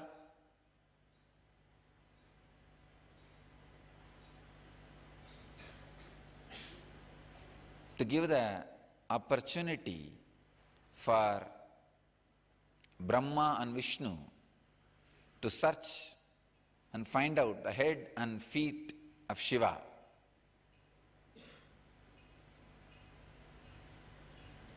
Today is the day. The intense cosmic auspiciousness radiates.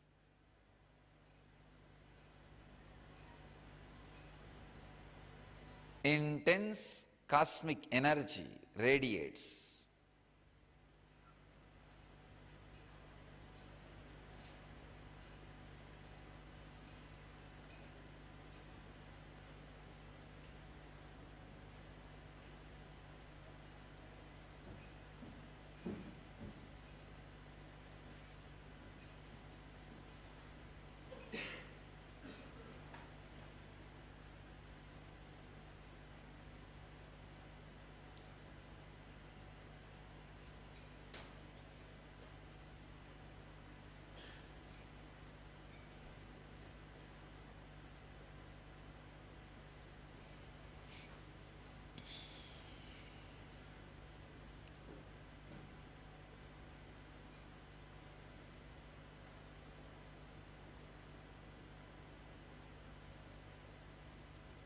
Shiva, Mahadeva,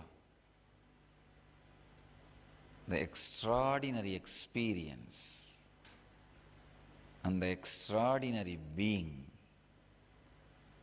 which is beyond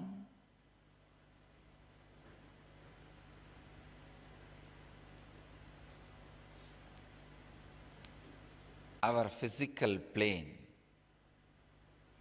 enters into the physical plane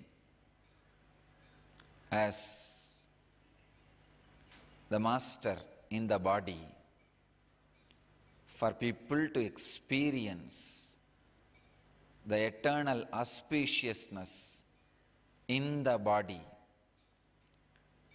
all the auspicious qualities in the body, so that the auspicious qualities are not just faith or belief, they are experienced as life.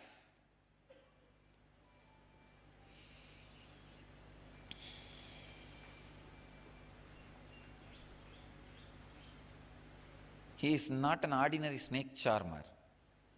He is the charmer of the Kundalini snake.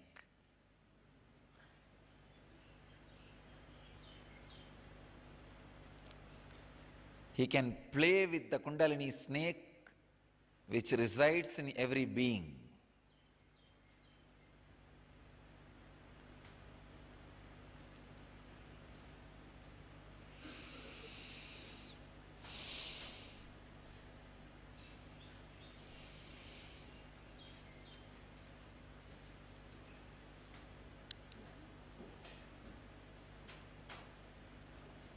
Shiva is too big subject to be spoken.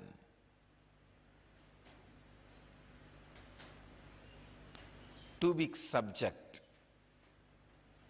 even to be remembered.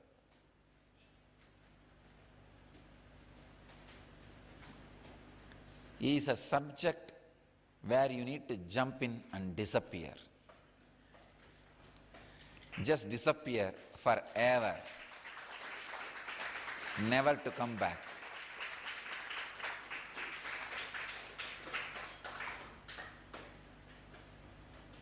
Just by the remembrance disappearing into him is the one and only respect we can pay him.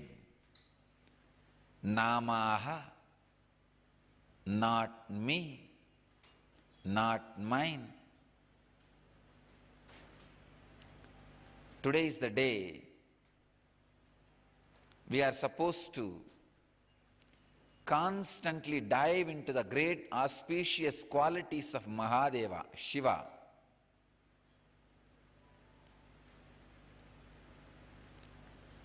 I'll just give you few qualities of Shiva, remember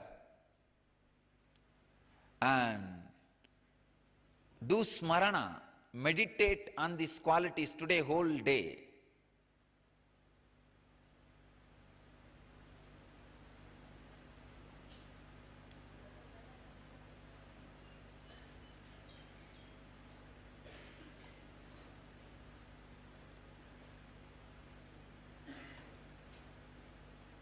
He is the energy which burnt the Manmata, fantasy, before marriage. See the fun. He burns the Manmata, destroys Manmata, then gets married to Devi. Means first gets enlightened, establishes himself, then as Devi. Is a being beyond fantasy, established in the truth. Second, not only fearless, even fears about him. Kala is afraid to go near, being never touched by time. Third thing, Tripura Asura represents three confusions. Anava Kanma Maya, three kinds of worries. Worries related to past, related to future, and the possibility of present. Understand? There cannot be any worry about, please understand, there cannot be worry in the present, but there can always be worry about the present. So in present you cannot have worry, but about present you can always have worries. So the Tripurasuras, Shiva has burnt all the Tripurasuras. He is beyond the worries, and a being, Shiva is a being established in love, constantly sharing it. That is why you cannot say Shiva is a dry sannyasi. No.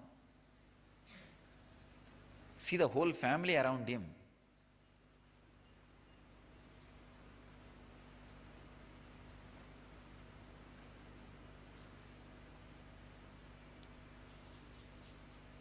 He is an amazing being. If you see the fun, you can't classify him as a householder, grihastha, because he is the Adinatha, founder of the greatest sannyasa sampradaya. And you cannot just say he is a dry sannyasi. No. Devi is there, and baby elephant is there, and Subramanya is there, and the whole parivara is there. So you cannot say he's a dry sannyasi.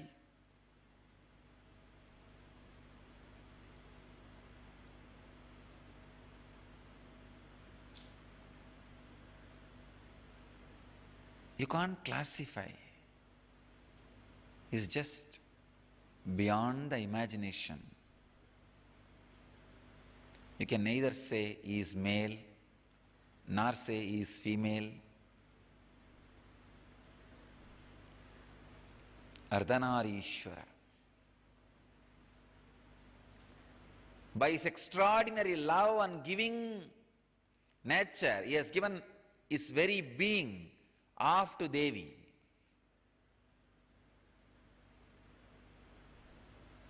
Eternal giver and expression of unique energy. You can't compare him with anything. gathers all useless things and makes them productive.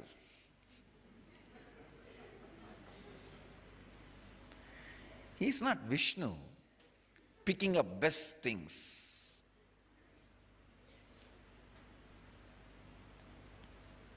Shamantaka, Parijata, Kamadenu, Miss Universe Lakshmi,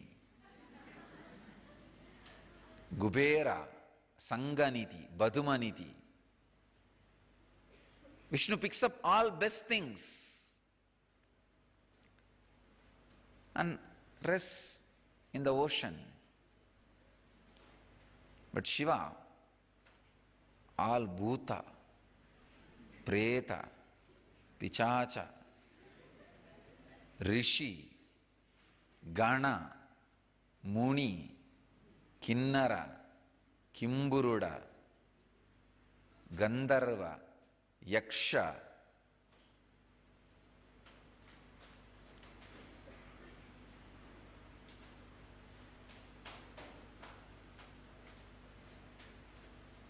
Kailash must be the craziest commune on the planet Earth.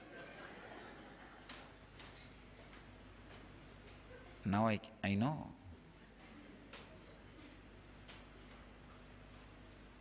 And you can have the exact taste of Kailasa